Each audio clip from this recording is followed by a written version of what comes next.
Hello students, तो आज की स्टूडियो में हम डिस्कशन करेंगे कॉमर्शियल कम्युनिकेशन। आज मैं सब्जेक्ट का कंप्लीट डिस्कशन करने वाले, तो इस सब्जेक्ट की प्रिपरेशन स्टार्ट करने से पहले आज का वीडियो प्लीज एंड तक जरूर देखिएगा। सबसे पहले मैं इसकी जो न्यू पेपर पैटर्न होने वाली है 70 मार्क एंड 2.5 आवर टाइमिंग के साथ, उसको लेकर डिस्कशन करेंगे। उसके बाद इस बार की एग्जाम में हमें सारे क्वेश्चन अटेम्प्ट करने रहेंगे, तो कम टाइम के अंदर कौन सी स्ट्रेटेजी के अकॉर्डिंग हमको तैयारी करनी है उसको लेकर डिस्कशन करो। और एंड में लास्ट में आईएमपी को लेकर हर एक यूनिट के अंदर डिटेल में डिस्कशन करने वाला हो। तो ये वीडियो आपके लिए बहुत ही इंपॉर्टेंट रहने वाला है। इस वीडियो को एंड तक देखिएगा, कोई क्वेरी है तो कमेंट कीजिएगा और रिक्वेस्ट वीडियो को शेयर जरूर कीजिएगा। तो चलिए स्टार्ट करते हैं। सबसे पहले हम इसकी पेपर पैटर्न फटाफट हम लोग देख लेते हैं। जिससे आप सबको पता है अब हमारा एग्जाम 70 मार्क कोविड के बाद होने वाला है और 2.5 आवर टाइमिंग का होने वाला है। तो देखिए डिस्कशन कर लेते हैं। ये हमारा सीसी का पेपर जो सबसे अलग होता है जितने और सब्जेक्ट होते हैं। तो यहाँ पर जैसे यूनिवर्सिटी ने बताया गया कि आपका पेपर टोटल 5 क्वेश्चन में कवर किया जाएगा, लेकिन यहाँ पर मुझे लगता है 4 क्वेश्चन में ही आपका कंप्लीट हो जाएगा। अगर 5 उससे करना है तो कहां पर चेंज होगा उसको लेकर मैं बताऊंगा। तो स्टार्ट करते हैं। आपको पता है हमारा एक एक क्वेश्चन जो है एक एक यूनिट में से बनने वाला है, बट यहाँ पर थोड़ा ध्यान से समझना। पहले हम लोग बात कर लेते हैं क्वेश्चन नंबर 1 में। तो क्वेश्चन 1 में क्या आएगा, तो आपको पता है हमारा कॉमर्शियल कम्युनिकेशन के अंदर अब जो टैक्स है 2019 के बाद जब चेंज हुआ है उस वहां से पेटल्स ऑफ लाइफ है, गुजराती और इंग्लिश दोनों मीडियम के स्टूडेंट्स के लिए यही है और दोनों को इंग्लिश में ही लिखना है। कई बार मुझे क्वेरी आती है कि गुजराती मीडियम वाले के हमको इंग्लिश में लिखना है, उनको भी इंग्लिश में ही लिखना होता है। सीसी दोनों मीडियम वाले को इंग्लिश में लिखना होता है। क्वेश्चन 1 में क्या रहेगा, आपका टेक्स्ट सेक्शन रहने वाला है, जहां पर आपको पता है आपका कितने चैप्टर है, टोटल 5 चैप्टर है। 1 से लेकर कितने चैप्टर है, 1 से लेकर 5 चैप्टर है। तो पांचों क्वेश्चन को मिलाकर यहाँ पांचों चैप्टर को मिलाकर यहाँ पर किस तरह से पूछा जाएगा समझते हैं। तो सबसे पहले मैं बताना चाहूंगा यहाँ पर ए और बी करके समझिएगा। फर्स्ट में क्या रहेगा, क्वेश्चन आंसर रहेंगे। फर्स्ट में क्वेश्चन आंसर रहेगा और सेकंड में क्या पूछा जाएगा, इस चैप्टर में से आने वाली शॉर्ट नोट्स पूछी जाएगी। क्वेश्चन आंसर समझिएगा। जहां तक 3 क्वेश्चन आपको अटेम्प्ट करना है आउट ऑफ 5, 5 में से 3 क्वेश्चन आपको अटेम्प्ट करने, जिसकी मार्किंग रहेंगे 9 मार्क। और वही शॉर्ट नोट की मैंने बात की है तो आपको एक शॉर्ट नोट अटेम्प्ट करनी है आउट ऑफ 3। तैयारी कैसे करनी इसके लेकर मैं डिस्कशन करूंगा एंड में, बुक के साथ समझाऊंगा, एंड तक देखना। अभी फटाफट पेपर पैटर्न ही हम लोग देख रहे हैं। तो यहाँ पर एक जब अटेम्प्ट करोगे तो आपके यहाँ पर 8 मार्क होंगे। तो इस तरह से टोटल आपके यहाँ पर 17 मार्क कवर हो जाएंगे क्वेश्चन नंबर 1 के अंदर। क्लियर हुआ। टेक्स्ट के अंदर 1 से लेकर 5 चैप्टर जहां पर आपको क्वेश्चन आंसर मिलेंगे 9 मार्क और शॉर्ट नोट्स मिलेंगे 8 मार्क, जहां पर आपको 3 क्वेश्चन आंसर लिखने हैं और 1 लिखना है। तैयारी कैसे करनी है मैं बताऊंगा। क्वेश्चन नंबर 2 की बात करें, जहां पर यूनिट नंबर 2 है हमारा, वहां पर आएगा हमारे पास प्रेस रिपोर्ट। हमारा ये जो सेक्शन है प्रेस रिपोर्ट को लेकर है। यहाँ पर प्रेस रिपोर्ट में आपको अलग अलग ABC दिया गया है। पहले मैं बता दूं आपको एग्जाम के अंदर 3 टाइप की प्रेस रिपोर्ट पूछी जाएगी। एक हमारा जो होगा, पहला जो होगा एक्सीडेंट के रिलेटेड प्रेस रिपोर्ट रहेगा। सेकंड जो टॉपिक पूछेगा नेचुरल कैलेमिटी, ठीक है, जो प्राकृतिक आपदा होती है उसको लेकर कोई एक टॉपिक आएगा। तो तीसरा हमारा तीसरा जो करंट इवेंट होती है, जैसे कि लास्ट टाइम कोविड था तो कोविड रिगार्डिंग करंट इवेंट में पूछा गया था। तो 3 पूछे जाएंगे, तीनों में से आपको एक अटेम्प्ट करना है। कोई भी एक के बारे में आपको प्रेस रिपोर्ट लिखना है, डायरेक्ट उसके 17 मार्क होंगे। डायरेक्ट एक के बेस पर 70 मार्क। कैसे तैयारी करनी है मैं बताऊंगा एंड में बुक के साथ, कि तीनों में से कौन सा तैयार करना चाहिए और किस तरह से करना वो भी मैं बताऊंगा। क्वेश्चन नंबर 3 की ओर आता है। यहां पर आपके पास लेटर है, और किस टाइप के लेटर है, हमारे पास इंश्योरेंस लेटर है। इंश्योरेंस कंपनी को जो हम लोग लेटर रहते हैं अलग अलग टॉपिक पर, उसके रिगार्डिंग यहां पर आपको पूछा जाएगा। आपको 2 लेटर रहेंगे, एक के ऑप्शन में एक रहेगा, एक और एक, लेकिन आपको कोई इन दोनों में से एक टॉपिक पर आपको इंश्योरेंस लेटर लिखना रहेगा। जहां पर आपका 7 टॉपिक है आपकी बुक के अंदर, सब्जेक्ट में 7 टॉपिक दिए गए इंश्योरेंस कंपनी के रिगार्डिंग, जिसमें से एक आप 2 दिए गए, एक अटेम्प्ट करोगे डायरेक्ट उसके 17 मार्क आपके कवर हो जाएंगे। बताऊंगा डिस्कशन की इसकी तैयारी कैसे करें। लास्ट क्वेश्चन 4 थोड़ा समझिएगा। यहाँ पर अगर क्वेश्चन 5 क्रिएट करना है तो भी क्या हो सकता है, या फिर नहीं करेगा तो क्वेश्चन 4 कैसे होगा। बाकी जो बच्चे 19 मार्क यहाँ पर कवर कैसे होंगे, तो मुझे लगता है कि यहाँ पर 4 सेक्शन कर लेगा। क्वेश्चन अगर उसे 5 नहीं बनाना है तो अब आपको पता है हमारे सीसी के अंदर वोकेबुलरी तो कंपलसरी होती है। तो वोकेबुलरी के अंदर A B कवर कर लेगा, जिसमें फर्स्ट मैचअप पूछेगा। ठीक है, आपको मैच करना है कि इसका आंसर ये है, उसका आंसर ये है। और जो सेकंड रहेगा यहाँ पर मीनिंग लिखना रहेगा। डायरेक्ट आपको वर्ड दे दिया गया, उसको आपको मीनिंग लिखना रहेगा। और ये कितने मार्क का हो सकता है यहाँ पर, तो यहाँ पर ये 6 मार्क का होगा, मतलब 6 मैचअप करना पूछा जाएगा। और मीनिंग के 3 रहेंगे, मतलब 3 का आपको मीनिंग लिखना रहेगा। तो वोकेब का टॉपिक आपका 9 मार्क का कवर होगा। समझ गया। दूसरा COD, अगर उससे क्वेश्चन 5 करना है तो इसी में से वो कवर करेगा, वरना या क्वेश्चन 5 में ही 4 में ही आ जाएगा, जो हमारा टेक्स्ट बेस पर ही आने वाला है। फर्स्ट क्या रहेगा, MCQ। आपको पता है हर एक चैप्टर के अंदर आपको MCQ दिए गए, और दूसरा ट्रू फॉल्स भी दिए गए। ठीक है, हर एक चैप्टर में ट्रू फॉल्स भी दिए गए, दोनों को यहाँ पर कवर कर लेगा।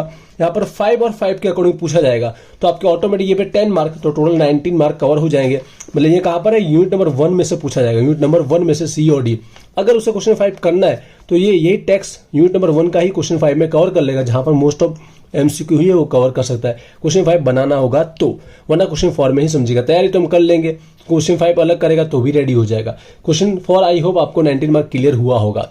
अब हम लोग क्या करते हैं, स्ट्रेटेजी पहले बता दो, साथ साथ में आईएमपी बता दो, एक एक यूनिट की तैयारी आपको कैसे करनी चाहिए जिससे कम टाइम में आपकी तैयारी हो पाएगी। अगर आप प्रिपरेशन अभी से कर रहे हो तो डिटेल में तैयारी करना, अगर लास्ट टाइम अगर वीडियो देख रहे हो 1-2 दिन बचा है तो तैयारी कैसे करना वो भी मैं बताने वाला हूँ। तो चलिए अब एक एक यूनिट को लेकर डिस्कशन बुक के अंदर में करने वाला कि आप आईएमपी भी कैसे तैयारी करनी है और हर एक यूनिट को कैसे रेडी करना होगा। पेपर पैटर्न आप समझ गए होंगे। तो सबसे पहले हम बात करते हैं फर्स्ट हमारा जो टेक्स्ट सेक्शन है, जहाँ पर 5 चैप्टर है। जैसे मैंने आपको कहा है आपको यहाँ पर 3 क्वेश्चन लिखने, कितने लिखने, 3, जहाँ पर दिए हो गए 5। इसका मतलब हर एक चैप्टर में से एक एक होगा गारंटी। अगर आप लास्ट दिन स्टडी कर रहे हो कि कल ही एग्जाम है तो आपको क्या करना है, 5 चैप्टर तो बिल्कुल नहीं करना, कोई भी 3 करो, ऊपर के 3 कर लो या नीचे के 3, 4, 5, कोई भी 3 चैप्टर ही रेडी करो। कितने चैप्टर रेडी करना है, कोई भी 3 चैप्टर पूरे कर लो। पूरे मतलब इतने कोई बड़े चैप्टर है नहीं, आपको क्या करना है, सिंपल सा जो इसका इंग्लिश में दिए गए हैं स्टोरी समरी वो रीड कर लेना है, और साथ में गुजराती आपको हेल्प करने के लिए दिया गया, तो गुजराती से आपके माइंड में क्लियर हो जाएगा कि यहाँ पर स्टोरी हो क्या रही है, किसकी बात की गई। अगर ये आपको आएगा ना, उससे फायदा क्या रहेगा, शॉर्ट नोट लिखने भी आपको समझ में आ जाएगा, साथ में एमसीक्यू ट्रू फॉल्स भी आपको समझ में आ ही जाएंगे। इसलिए ये स्टोरी पढ़ना बहुत जरूरी है। इसलिए 3 चैप्टर ही पढ़ना, उसमें आईएमपी ढूंढने की जरूरत बिल्कुल नहीं है। 3 चैप्टर का समरी 100% पढ़ लो, एक कहानी की तरह रेडी करो, कहानी आपको दी गई होती है। तो यहाँ पर इस तरह से कोई भी 3 चैप्टर आप रेडी कीजिएगा, स्टार्टिंग के 3 या फिर लास्ट के 3 रेडी कर लीजिए। उससे होगा क्या कि आपके 3 क्वेश्चन तो निकलेंगे ही 5 में से, लेकिन आप पहले से तैयारी करो, पहले वीडियो देख रहे हो तो हो जाए, तो 4 रेडी कर दो तो आप सेफ हो जाओगे। 4 करोगे तो सेफ, 5 तो आपको करना ही नहीं चाहिए, मेरा सजेशन है ये, क्योंकि जब एग्जाम में 3 ही लिखने तो 5 करना ही क्यों है। तो कोई भी 4 कर लीजिएगा टाइम पहले से, नहीं तो लास्ट टाइम में तो 3 कर लीजिए। अब उससे क्या होगा, आपका यहाँ पर 3 क्वेश्चन 100% हो जाएगा, उसमें आईएमपी ढूंढने की जरूरत नहीं, स्टोरी पढ़ोगे। और शॉर्ट नोट कोई भी एक लिखनी है, अब 3 है तो 100% आपके 3 चैप्टर के तो होंगे। अगर आपने 3 किए तो उसमें से एक तो मिलेगा और मिलेगा ही, क्योंकि 5 चैप्टर उसमें 3 चैप्टर को कवर करेगा, तो जब आपने 3 चैप्टर कम से कम रेडी किया उसमें से एक तो शॉर्ट नोट निकलेगी ही। अगर 4 कर लिए तो हो सकता है कि 2 शॉर्ट नोट भी मिल सकती है, 3 उसमें से भी हो सकती है। सेफ में रहना तो 4 कीजिएगा, लास्ट दिन है तो 3 जरूर कीजिए, 3 से कम नहीं चलेगा। तो वहां पर एक शॉर्ट नोट भी आपको कवर हो जाएगा। आईएमपी पे मत जाना कि ये शॉर्ट नोट पढ़ लूं वो पढ़ लूं, उसमें आपका लॉस हो जाएगा। इससे बेटर कि 3 चैप्टर अच्छे से पढ़ लीजिए, समरी पढ़ लीजिए, आपको क्वेश्चन आंसर आ जाएगा, शॉर्ट नोट भी आ जाएगी 100%। तो यहाँ पर 17 मार्क फर्स्ट यूनिट में आप कवर कर सकते हो। बात करते हैं सेकंड यूनिट, जहां पर प्रेस रिपोर्ट है। समझिएगा ध्यान से, प्रेस रिपोर्ट में आपको बता दूं ये 20 सेक्शन पे ध्यान देना, वो फर्स्ट वाला नहीं आएगा। जहां पर 3 टॉपिक जैसे मैंने कहा, एक्सीडेंट के बारे में, नेचुरल कैलेमिटी और करंट इवेंट, तीनों के एक एक टॉपिक होंगे, तीनों के एक एक टॉपिक हो, लेकिन आपको लिखना कोई भी एक है, तो क्यों ना तीनों में से कोई एक ही कर ले। और इसको लिखने का एक पैटर्न होता है। प्रेस रिपोर्ट मतलब आपको यहाँ पर बताना जो घटना हुई है उसके बारे में अपने शब्दों में उसको प्रेजेंट करना है पास्ट फॉर्म में। तो आपको जो इजी लगता है वो रेडी कर सकते हो। जैसे जिसको एक्सीडेंट के बारे में लिखना बहुत अच्छे से आता है तो यहाँ पर कोई भी एक्सीडेंट आ सकता है, टॉपिक सेम जैसे ही होता है, क्योंकि जहाँ पर नुकसान की बात की जाती है एक जैसा ही होता है, थोड़े बहुत टॉपिक सेम होते हैं। तो फॉर्मेट बना के आप रेडी कर लीजिएगा। जैसे किसी के बारे में पूछे जाए, बस का पूछे, रोड पे होने वाला एक्सीडेंट पूछे, ट्रेन का, किसी के बारे में भी लिख सकते हो। लेकिन मैं बोलना चाहूंगा सबसे ज्यादा इजी जो होता है नेचुरल कैलेमिटी, सबसे ज्यादा इजी होता है। जो कुदरती घटनाएं होती है, चाहे अर्थक्वेक, भूकंप के बारे में पूछा जाए, सुनामी के बारे में पूछा जाए, ठीक है, फ्लड के बारे में पूछा जाए, कोई भी टॉपिक इतना इजी है जिसका आप लंबा चौड़ा लिख सकते हो, और इसके बारे में लिखना बहुत इजी रहेगा। तो ये मैं रिकमेंड करना चाहूंगा कि 3 में से ये पढ़ लीजिएगा, एक आपका हो जाएगा प्रेस रिपोर्ट। इसको पढ़ना कैसे, तो आपको पॉइंट कवर कर लेने के, जैसे सबसे पहले आपको घटना को हेडिंग में बता देना है, उसके बाद उस घटना के अंदर होने वाला डैमेज बता देना है। हर एक के अंदर सेम डैमेज ही होता है, एक फॉर्मेट रेडी कर लीजिए। कोई बड़ी बड़ी घटना है, समय डैमेज मैन हो गई। डैमेज के बाद आप रिलीफ का काम तो हो गई, रिलीफ में गवर्नमेंट भी क्या काम कर रही है, प्राइवेट जो इंस्टीट्यूट है वो क्या फायदा कर रही है, लोकल पब्लिक क्या हेल्प कर रही है उसके बारे में लिख लीजिए। लास्ट में सीएम विजिट तो करेगा ही, उसके बारे में लिख लीजिए। ऐसे 5-6 पॉइंट बनाने हैं जिसके अंदर कॉमन आपको 2-2, 3-3 सेंटेंस तो अपने बना ही देने, जो हर एक के बारे में आप लिख सकते हो, क्योंकि सारा एक जैसा ही नुकसान करता है, सारे में एक जैसा ही कामगिरी होती है। इसके लिए ये करना ईजी है, समझ लीजिए, फॉर्मेट रेडी कर लेना। इस तरह से आपका सेक्शन 2 यूनिट नंबर 2 भी आपका रेडी हो जाएगा। यूनिट नंबर 3 की बात करें, थोड़ा स्पीड में बोल रहा हूँ बट आप ध्यान से समझेंगे तो आई होप समझ में आ रहा होगा। यूनिट नंबर 3 जहां पर आपके पास इंश्योरेंस लेटर है। इंश्योरेंस लेटर के टॉपिक दिए 7। देखिए इंश्योरेंस लेटर में आप भी एक फॉर्मेट रेडी करना है, जैसे कि मैं यहाँ से बता देता हूँ थोड़ा सा कि अगर करना चाहो तो कैसे कर सकते हो। कि आप इजीली 17 में से 5-6 मार्क तो वैसे ही आप कवर कर लोगे, आप अगर लॉजिकल समझ जाओगे तो। क्या करना है, सबसे पहले कोई भी लेटर हो समझिएगा, यहाँ पर इंग्लिश में देखिएगा, गुजराती में समझिए। यहाँ पर फर्स्ट जो लिख रहा है उसको आपको लिखना ही, एड्रेस, कंप्लीट नाम, ठीक है। उसके सामने सेकंड इंश्योरेंस मतलब मैनेजर कोई होगा, अगर कंपनी का नाम लिखा तो कंपनी का नाम लिखिए, नहीं दिया तो अपनी मर्जी से कोई भी इंश्योरेंस कंपनी का नाम लिखिएगा, वही एड्रेस लिखना है, वही आपको लिख देना है। ये कॉमन 2 चीज लिख दी। उसके बाद आपको सब्जेक्ट में आपको लिखना ही है जिसके बारे में आप बता रहे हो लेटर, और एंड में जो एक लाइन होती है वो कॉमन होती है वो बना देनी है, और लास्ट में स्टेटस आपको एंड करना है। इतना करोगे ना तो 4 से 5 मार्क्स फिक्स हो गए। अब यहाँ पर जो डिटेल में बताना है उसमें 2 या 3 पैराग्राफ, 3 से ज्यादा पैराग्राफ नहीं बनाना है आपको, 2 या 3 इनफ है, उससे ज्यादा पैराग्राफ नहीं बनाना है। और टॉपिक समझिएगा, आईएमपी में बता रहा हूँ फिर भी एक टॉपिक को समझा दे रहा हूँ आपको शॉर्टकट। फर्स्ट क्या है, इंश्योरेंस का हम लोग लेना चाहते हैं, लाइफ इंश्योरेंस, तो उसका इन्फॉर्मेशन जानना चाहते हैं, तो उसमें बता देना कि हम इंश्योरेंस क्यों लेना चाहते हैं, हमारी स्थिति क्या बता देने की। इसी तरह मेडिकल लेना चाहते हैं तो उसके बारे में हमको अपनी डिटेल ही बताने की, हमारे फैमिली में इतने मेंबर है, हमारी ये सैलरी है, इस बेस पर हम लोग मेडिकल इंश्योरेंस लेना चाहते हैं। दोनों कितने ईजी है, पढ़ना ईजी है।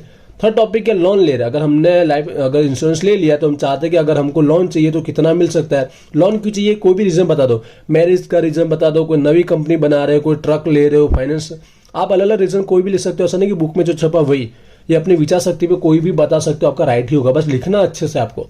फोर्थ पॉइंट क्या है, अगर ये जो हमने क्लेम लिया है मेडिक्लेम, अगर किसी की डेथ होती है तो हमको क्या बेनिफिट मिलेगा उसके बारे में पूछा जा रहा है।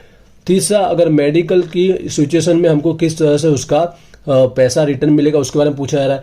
लास्ट में है यहाँ पर चेंज करना है, नॉमिनेशन का जो नाम है उसका एड्रेस है उसमें कोई चेंजेस करना है तो उसके बारे में हम पूछ रहे हैं। और लास्ट है सरेंडर, अगर हम आप बंद करना चाहते हैं, हमारी सिचुएशन अच्छी नहीं है फाइनेंस कंडीशन, तो उसके बारे में पूछा जा रहा है। सातों शॉर्ट टॉपिक बहुत बेसिक लेवल के जो रेगुलर डे टू डे होते ही है, तो पढ़ने के ऐसे तो साथों साथ बेसिक आप देख ही सकते हो, कॉमन तो मैंने बता दिया, फिर ये बता देते हो कि सरेंडर वैल्यू एक थोड़ा ऐसा टॉपिक जिसको पता होना सबको जरूरी है।